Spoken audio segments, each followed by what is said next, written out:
Assalamualaikum warahmatullahi wabarakatuh. Baik, di sini saya akan memaparkan materi mengenai manajemen pemasaran, di mana terdiri dari 6 materi. Langsung saja, saya mulai dari materi yang pertama. Baik, di sini materi pertama yaitu produk dan jasa bank syariah, di mana materi pertama yaitu membahas tentang pengertian bank syariah, di mana bank syariah berdasarkan Undang-Undang Nomor 21 Tahun 2008 tentang Perbankan Syariah. Bank syariah sendiri merupakan bank yang menjalankan kegiatan usaha berdasarkan prinsip syariah atau prinsip hukum Islam. Kemudian prinsip syariah yang dimaksud di sini adalah mencakup dengan prinsip keadilan dan keseimbangan, kemudian kemaslahatan, dan selanjutnya adalah universalisme atau alamiah, serta tidak mengandung gharar, maisir, riba, zalim, dan objek yang diharamkan, sebagaimana yang diatur dalam Fatwa Majelis Ulama Indonesia.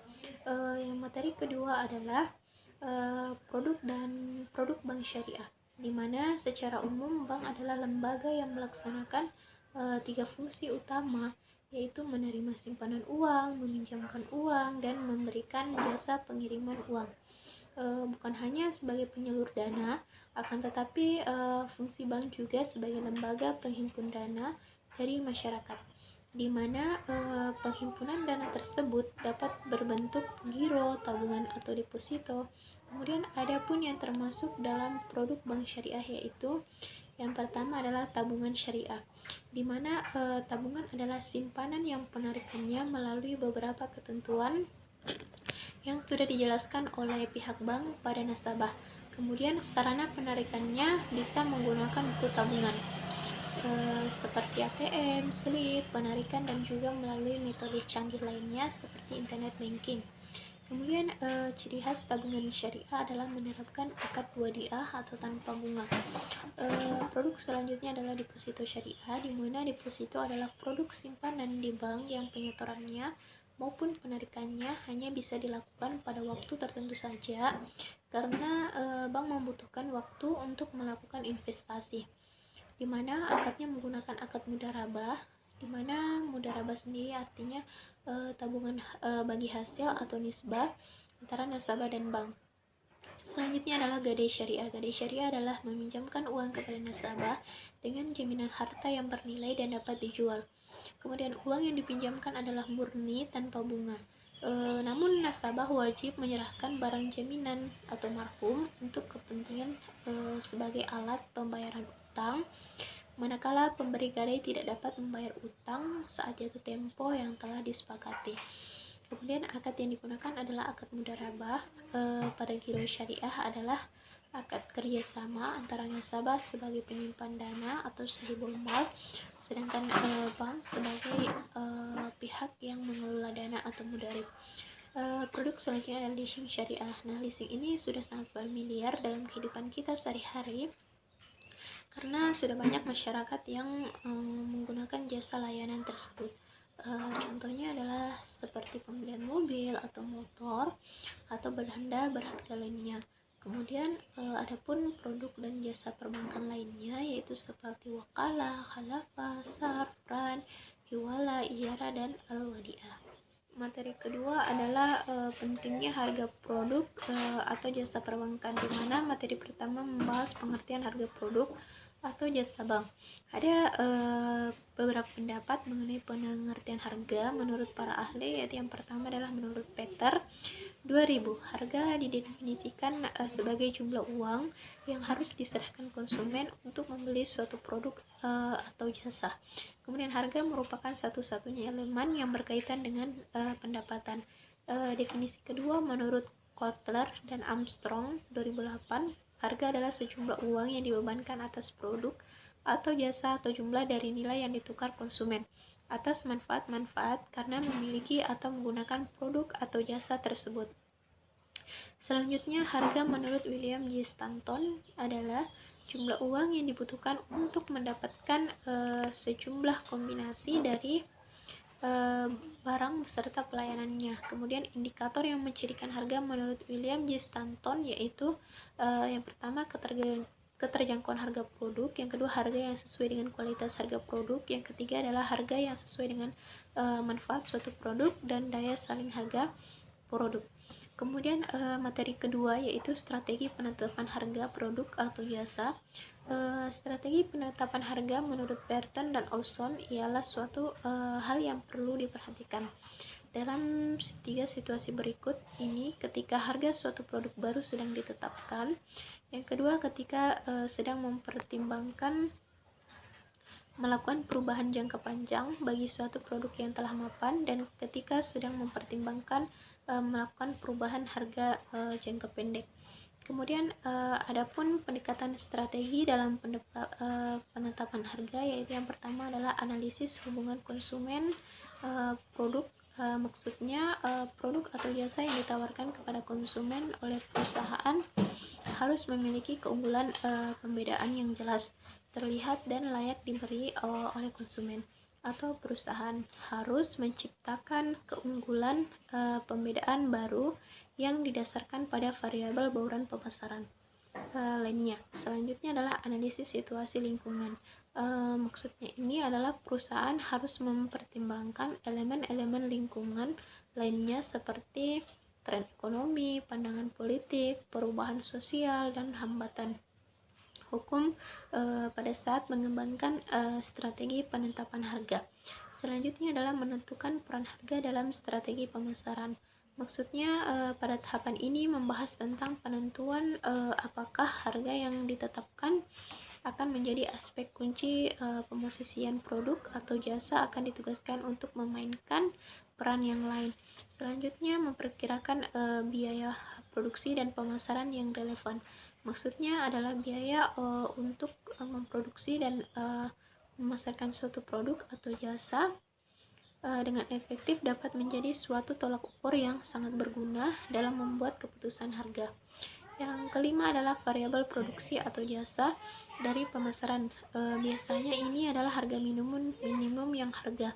Tujuan yang paling umum digunakan penetapan harga adalah berupa pengambilan pada investasi pada tingkat presentasi tertentu. Materi ketiga yaitu faktor dalam menentukan harga jual produk. Yang pertama adalah kenali pelanggan Anda, di mana melakukan semacam riset pasar sangat penting untuk mengenal pelanggan Anda. Jenis penelitian ini dapat berupa survei informasi dari basis pelanggan yang ada. Anda dapat mengirimkan email survei bersama dengan produk promosi Anda. Yang kedua adalah ketahui biaya kos Anda, yaitu prinsip dasar menentukan harga jual adalah Anda harus menutupi kos Anda. Kemudian menghitung laba, itu berarti Anda harus tahu berapa banyak biaya produksi Anda. Anda juga harus memahami berapa banyak produk yang harus Anda jual untuk menghasilkan keuntungan. Yang ketiga adalah ketahui target pendapatan Anda. Anda juga harus memiliki target. Maksudnya di sini Anda harus memiliki target pendapatan untuk besaran laba yang Anda inginkan dari bisnis Anda. Nah, dalam penentuan target Anda banyak faktor yang perlu Anda perhatikan. Misalnya adalah faktor kos produksi, pemasaran, dan besar penjualan produk Anda. Keempat adalah ketahui kompetitor Anda. Mengetahui kompetitor berarti Anda bisa mengetahui persaingan. Hal ini juga dilakukan oleh pelanggan Anda. Apakah produk yang ditawarkan kompetitor sebanding dengan milik Anda? Jika demikian, Anda dapat menggunakan harga jual yang mereka tawarkan sebagai parameter. Yang kelima, ketahui pangsa pasar yang dituju, yaitu jelas Anda tidak bisa menjadi peramal, tetapi Anda dapat melacak faktor-faktor eksternal yang akan mempengaruhi permintaan pada produk Anda di masa depan. Kemudian faktor-faktor ini dapat berkisar dari sesuatu yang sederhana seperti pola cuaca jangka panjang hingga undang-undang yang dibuat pemerintah yang dapat mempengaruhi penjualan produk Anda di masa yang mendatang.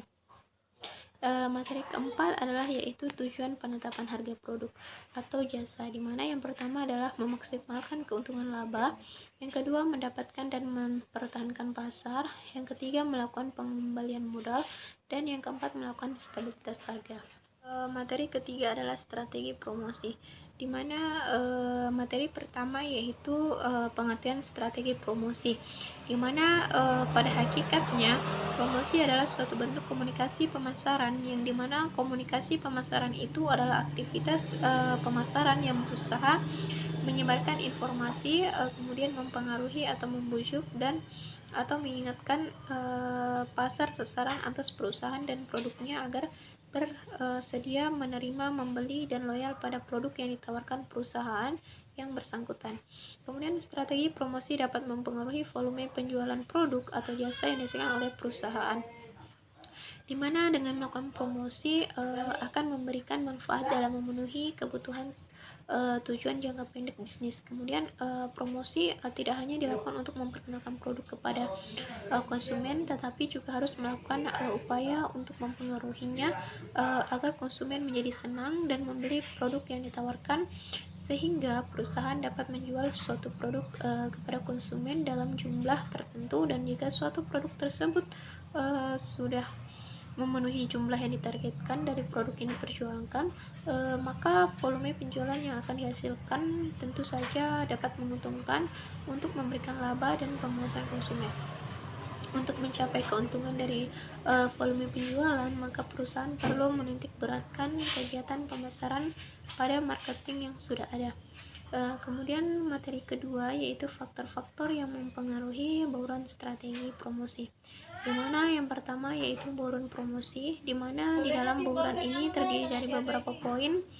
Adapun yang pertama yaitu advertensi, di mana advertensi ini merupakan suatu bentuk penyajian dan promosi dari gagasan barang atau jasa yang dibiayai oleh suatu pasar, suatu sponsor tertentu yang bersifat non-personal. Kemudian media yang sering digunakan dalam advertensi ini adalah radio, televisi, majalah, surat kabar, dan billboard.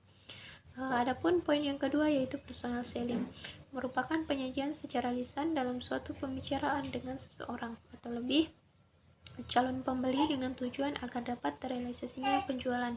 Adapun poin ketiga yaitu promosi penjualan, merupakan kegiatan pemasaran selain personal selling, advertensi, dan publisitas yang merangsang pembelian oleh konsumen dan keefektifan agen seperti pameran, pertunjukan, demonstrasi, dan segala usaha penjualan yang dilakukan secara teratur, secara kontinu.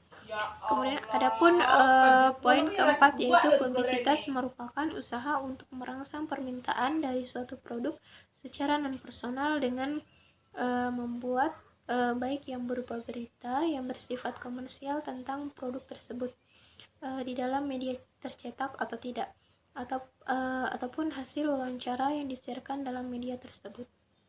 Kemudian adapun faktor-faktor yang mempengaruhi promosi yaitu faktor produk, yaitu dengan mempertimbangkan karakteristik dan cara produk itu dibeli, dikonsumsi, dan dipersepsikan. Dan jika produk itu produk industri yang bersifat teknis, personal selling paling tepat untuk mempromosikannya, karena penjual harus memberikan penjelasan-penjelasan teknis dan menjawab pertanyaan-pertanyaan pelanggan. Kemudian jika pelanggan memandang risiko pembelian suatu produk, ini penekanan promosi dan personal selling. Yang kedua adalah faktor pasar, yaitu faktor yang mempengaruhi bauran promosi. Ini bersifat pasaran, meliputi 3 bauran promosi, meliputi 3 variabel, yaitu luasnya geografi pasar, tipe pelanggan, dan konsentrasi pasar.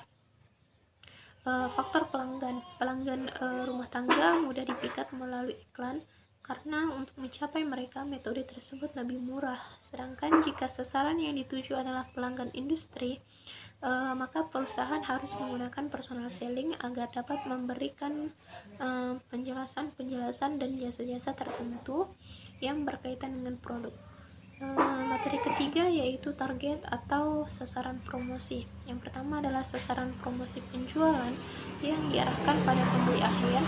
Yang kedua adalah sasaran promosi penjualan yang diarahkan kepada perantara. Yang ketiga adalah sasaran promosi penjualan yang diarahkan pada wiraniaga. Materi keempat yaitu cara yang dilakukan supaya strategi promosi bisa menarik konsumen untuk membeli atau menggunakan produk atau jasa yang ditawarkan, yaitu dengan mengetahui target, pasar, suatu strategi promosi harus mempunyai tujuan untuk memenuhi target pasar. Suatu pengusaha atau entrepreneur apabila sudah mengetahui target pasar sebelum dia merencanakan strategi promosi yang ia buat, tentu saja pengusaha atau entrepreneur tersebut dengan mudah mengaplikasikan strategi promosi yang telah ia buat.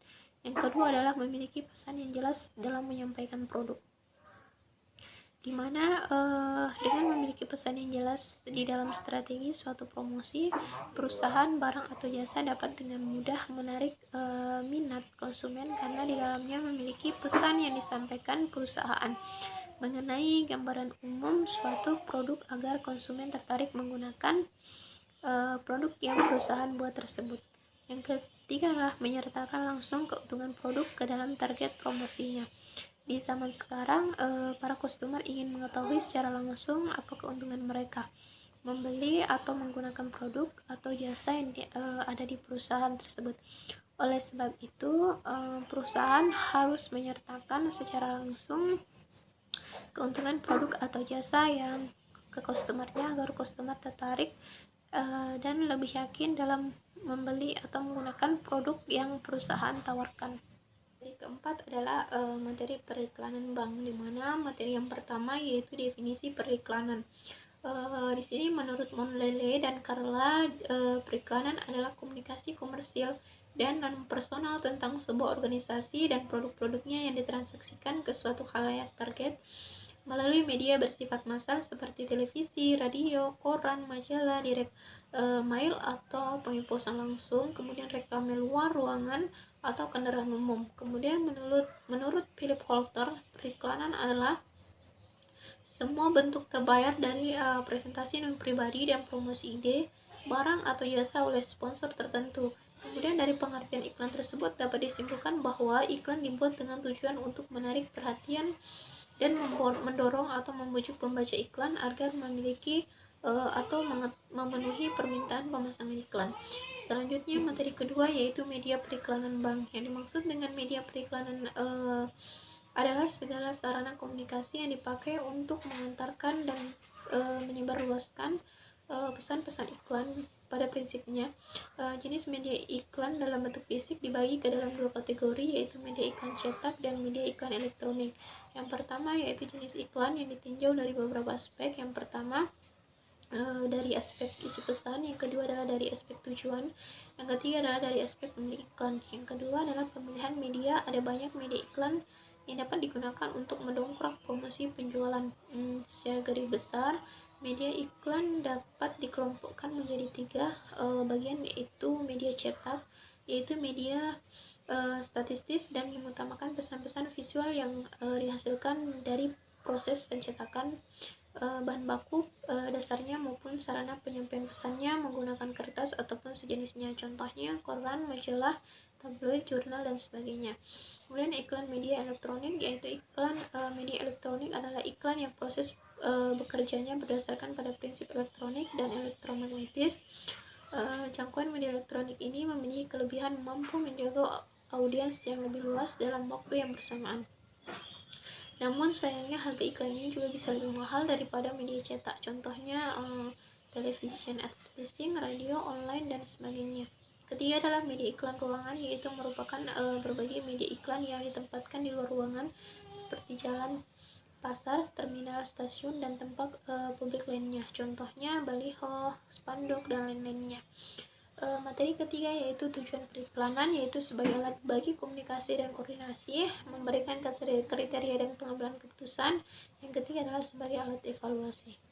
Materi kelima adalah komunikasi pemasaran, di mana materi pertama yaitu konsep komunikasi pemasaran, di mana komunikasi pemasaran bank adalah serangkaian tindakan yang dilakukan oleh bank untuk menyampaikan pesan dan keinginan dengan melibatkan konsumen dan karyawan secara interaktif melalui serangkaian tindakan pemasaran. Kemudian aksi komunikasi pemasaran yang biasanya dilakukan adalah pengiklanan, promosi penjualan, kehumasan penjualan langsung, kemudian penjualan personal, pegadaian, pusat pelayanan konsumen, counter layanan, layanan solusi, komunikasi horizontal sama karyawan, dan komunikasi vertikal. Zetham and Bittner menyatakan bahwa pemasaran jasa adalah mengenai janji-janji yang dibuat kepada pelanggan dan harus dijaga.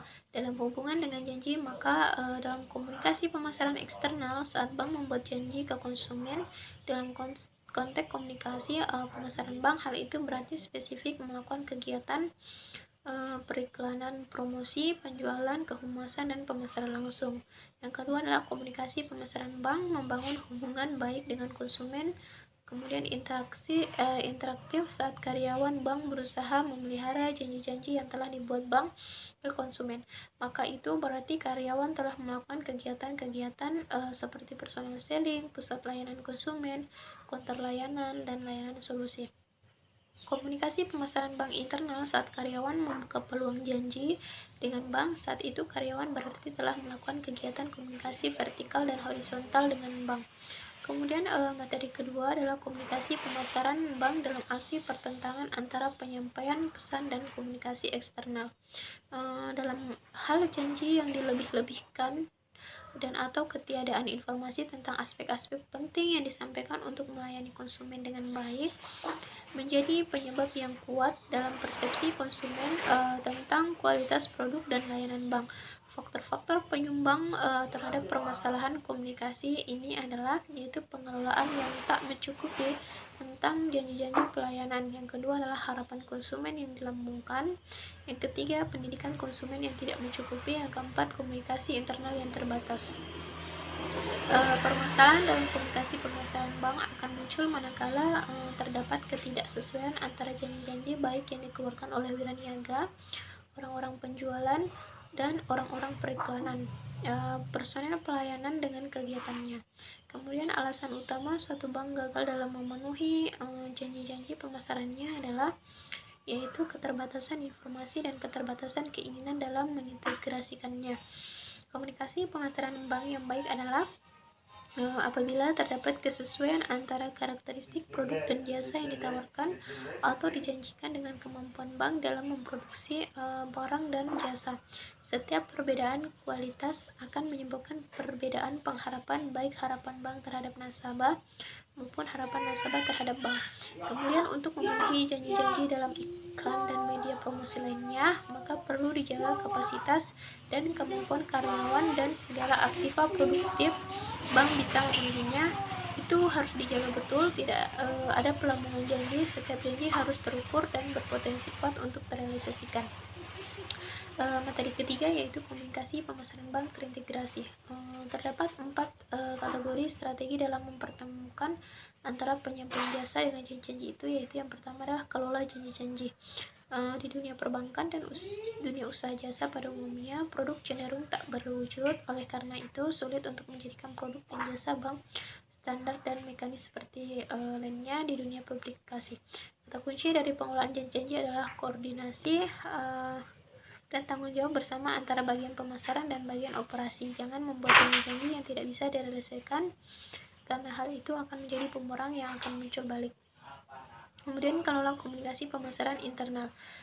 Mengelola komunikasi pemasaran internal dalam bank berarti mengirimkan semua informasi yang dipandang perlu melewati batas-batas organisasional secara vertikal dan secara horizontal dan melewati berbagai fungsi dalam bank. Untuk memenuhi harapan nasabah, mengelola komunikasi pemasaran internal mencakup 4 kegiatan berurutan dengan tujuan akhir memperoleh hasil penyampaian komunikasi yang lebih besar atau sepadan dengan janji-janji. Yang ketiga adalah perbaiki pendidikan nasabah. Sebenarnya pelanggan mempunyai kewajiban sebelum dan selama menikmati jasa pelanggan harus berada pada posisi mengetahui perannya sebagai penikmat dan pembeli jasa. Bila kondisi ini tidak terpenuhi, ujung-ujungnya adalah berupa kekecewaan. Nah, untuk alasan inilah nasabah perlu didedukasi. Yang keempat, kelola harapan-harapan nasabah. Kegiatan mengelola harapan-harapan nasabah ini dimulai dengan kegiatan menawarkan pilihan-pilihan yang mungkin bisa dinikmati nasabah, tentu dengan konsekuensi masing-masing yang mengikutinya. Sebagai misal, bila nasabah memilih untuk mendapatkan fasilitas pengiriman uang dalam waktu yang cepat, maka biaya transfernya akan lebih mahal, sehingga atas pilihan yang tersedia terdapat trade-off atau waktu atau uang. Kemudian materi keempat, Harapan nasabah berbagai cara bisa digunakan oleh bank dalam rangka melebihi bukan hanya memenuhi harapan-harapan nasabah, diantaranya adalah memahami jenis-jenis harapan, yang kedua mengetahui harapan mana dari nasabah yang ingin dilebihi, yang ketiga mengetahui dampak di masa datang atas kelebihan harapan hari ini, yang keempat mendemonstrasikan pemahaman tentang harapan-harapan nasabah, yang kelima kewajiban atas dimensi penyerahan, keenam tidak banyak janji dan banyak memberi, yang ketujuh layanan yang tidak bisa adalah keunikan bukan layanan standar. Nah, dengan memahami adanya beberapa jenis harapan yang dimiliki nasabah, pemasar dapat bertindak untuk memberikan layanan lebih agar dapat melebihi harapan-harapan nasabah. Ketika fokus pada desire service menimbulkan kesulitan yang berat untuk melebihi harapan nasabah. Sebaliknya, bukan hanya layak tapi juga dibutuhkan untuk menyehatkan perusahaan. Kemudian mengetahui harapan mana dari nasabah yang ingin dilebihi menjadi sangat penting untuk diketahui pemasar, karena ternyata begitu banyak harapan nasabah namun tidak begitu banyak harapan nasabah yang ingin dipenuhi dan dilebihi dalam suatu saat tertentu dan suatu tempat tertentu. Kemudian mengetahui dampak di masa mendatang atau supaya melebihkan harapan ini perlu dilakukan oleh pemasar, karena hari ini tidak akan berulang pada besok atau bulan depan. Nasabah akan mengapresiasi atas apa yang telah dilakukan bank untuk memberikan layanan lebih. Kemudian untuk itu nasabah berusaha membalasnya di kemudian hari dengan memberikan sejumlah keuntungan bagi bank. Ini adalah etika perbankan, di mana di sini materi pertama yaitu pengertian etika dan etika bisnis, di mana etika yaitu etika atau etik berasal dari bahasa Latin yaitu etika atau ethos, dalam bahasa Yunani berarti norma, nilai, kaidah, ukuran bagi tingkah laku yang baik. Nah, secara umum dapat dikatakan bahwa etika merupakan dasar moral, termasuk ilmu mengenai kebaikan dan sifat-sifat tentang hak, atau dengan kata lain, etika berisi tuntunan tentang perilaku, sikap, dan tindakan yang diakui sehubungan dengan suatu jenis kegiatan. Kemudian menurut Kamus Besar Bahasa Indonesia, etika dalam ilmu tentang apa yang baik dan yang buruk, mengenai hak dan kewajiban moral. Kemudian kumpulan asa atau nilai yang berhubungan dengan akhlak dan nilai benar atau salah yang dianut dalam masyarakat. Kemudian pengertian etika bisnis yaitu menurut Muslik, yaitu etika bisnis dapat diartikan sebagai pengetahuan tentang tata cara ideal pengaturan dan pengelolaan bisnis yang memperhatikan norma dan moralitas yang berlaku secara universal dan secara ekonomi atau sosial, dan penerapan norma dan moralitas ini menunjang maksud dan tujuan kegiatan bisnis. Kemudian menurut Mustaq Ahmad dalam bukunya yang berjudul Etika Bisnis dalam Islam menyatakan bahwa dalam ajaran Islam terdapat 6 etika dasar yang berhubungan dengan bisnis dan perdagangan. Kemudian keenam bisnis tersebut adalah kinerja, jujur, kebebasan dalam usaha, ekonomi, keadilan dan perlindungan, kemudian murah hati, dan berdagang bukan riba. Adapun tujuan dari etika bisnis yaitu untuk memberikan dorongan bagi kesadaran moral dan memberikan batasan bagi para pengusaha atau pebisnis untuk menjalankan bisnisnya secara jujur dan adil serta menjauhi bisnis penipuan. Materi kedua yaitu kode etik dalam bisnis. Suatu hal yang seringkali sudah dilakukan oleh seorang profesional dalam bisnis adalah menyeimbangkan antara idealisme profesi dan tuntutan para pengusaha yang sering mengesampingkan norma-norma etika demi tercapainya tujuan bisnis pada umumnya, yaitu keuntungan. Nah, kode etik dalam bisnis mengupayakan untuk mencegah terjadinya benturan-benturan kepentingan yang akan merugikan beberapa pihak walaupun masih dalam bentuk himbauan. Sikap jujur dan patuh terhadap standar etika bisnis akan dapat menumbuhkan rasa saling percaya, saling menghormati di antara para pelaku bisnis yang pada gilirannya nanti akan berdampak pada adanya efisiensi dalam berusaha serta menciptakan iklim pesaing yang sehat di dunia bisnis. Nah, itu kode etik yang dimaksud. Kemudian tanpa ada benturan-benturan, kemudian materi ketiga yaitu kode etik bankir, di mana seorang bankir patuh dan taat pada ketentuan perundang-undangan yang berlaku. Kemudian yang kedua melakukan pencatatan transaksi yang benar mengenai segala transaksi yang berkaitan dengan banknya. Yang ketiga menghindarkan diri dari persaingan yang tidak sehat. Kemudian yang keempat tidak menyalahgunakan wewenang untuk kepentingan pribadi. Yang kelima menghindarkan diri dari keterlibatan pengambilan keputusan dalam hal terdapat pertentangan atau materi keempat yaitu prinsip etika perbankan. Nah, prinsip etika perbankan tersebut yang pertama prinsip kepatuhan. Pada prinsip ini bankar diharuskan mematuhi semua peraturan perbankan, kemudian undang-undang, kebijakan pemerintah, peraturan ketenagakerjaan yang berkaitan dengan masyarakat atau nasabah, pemerintah dan karyawan. Yang kedua adalah prinsip kerahasiaan. Para bankar dituntut untuk tetap menjaga kerahasiaan pekerjaan, terutama yang berhubungan dengan keadaan keuangan nasabah serta kerahasiaan jabatannya. Prinsip yang ketiga adalah prinsip kebenaran. Di sini pencatatan petugas bank wajib memelihara arsip atau dokumen dan mencatat semua transaksi dengan benar serta menjaga kerahasiaannya. Yang keempat adalah prinsip kesehatan bersaing. Nah, persaingan di sini bersifat intern antara bagian dalam bank itu sendiri dan bersifat ekstern yaitu pesaing antar bank. Kemudian prinsip kejujuran wewenang.